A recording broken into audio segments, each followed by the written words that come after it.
Selamat malam Ibu Agnes. Kami dari SI 46 Gabungan 4, kelompok 8A. Dengan saya sendiri, saya Bremana Yuda Pinam, dan rekan-rekan saya, Muhammad Arya Kamal, Fidel Hasan Marobita, dan Andri Tambora. Pada kesempatan kali ini, kami akan mempresentasikan tentang RFID. Untuk siapa kami menargetkan RFID kita? Jadi target kami adalah yang pertama, individu. Seperti restoran cepat saji yang ingin melihat stok makanan yang nantinya akan mereka gunakan untuk membuat makanan yang nantinya akan mereka jual. Lalu yang kedua adalah bisnis menengah ke atas. Seperti pusat perbelanjaan seperti supermarket atau minimarket. Dalam menghitung stok barang dan tanggal kadaluarsa, mereka membutuhkan RFID untuk memudahkan mendata barang-barang yang mereka punya. Lalu kenapa kita menggunakan RFID? Kami menggunakan RFID karena melihat banyaknya pekerja di industri bagian stok dan gudang mengalami masalah. Seperti contohnya barang yang masuk dan keluar jumlahnya beda dengan yang ada di data. Dengan RFID ini lebih memudahkan dan membuat data akurat seperti yang ada. Oke, selanjutnya itu ada cara kerja RFID. Cara kerja RFID itu dengan memancarkan dan mengirimkan sinyal frekuensi radio untuk disesuaikan oleh RFID tag.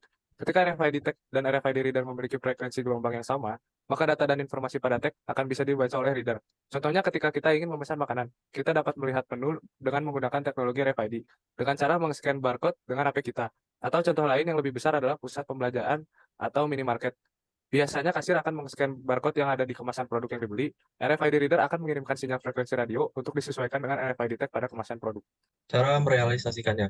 Satu, sebagai tanda terima. Setelah menerima barang, tidak perlu membuka barang atau menginput manual code barang untuk mengonfirmasi penerimaan. Dengan RFID, maka dapat segera mengetahui jumlah barang dan secara otomatis dicocokkan dengan sistem secara cepat dan akurat. Dua, sebagai penyortir. Barang dapat disortir secara otomatis dengan menggunakan RFID selama mengikuti persyaratan dan dapat dilakukan secara terus-menerus dalam jumlah besar sehingga tingkat kesalahan saat penyortiran rendah. Masalah yang dihadapi saat menggunakan RFID. RFID kadang tidak terbaca karena barcode rusak atau pudar.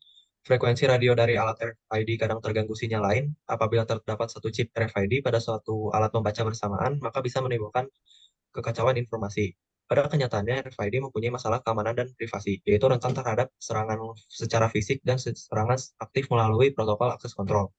Jenis-jenis serangan pada RFID dapat berupa serangan pencurian tag, pemalsuan data yang ada pada tag, serangan aktif pada protokol akses kontrol. Solusi yang diberikan.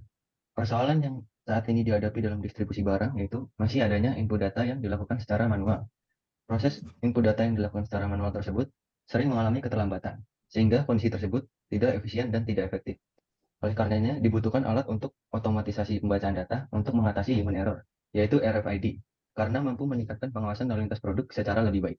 Terima kasih. Sekian presentasi dari kami. Kurang lebihnya kami minta maaf. Semoga presentasi dari kami dapat bermanfaat.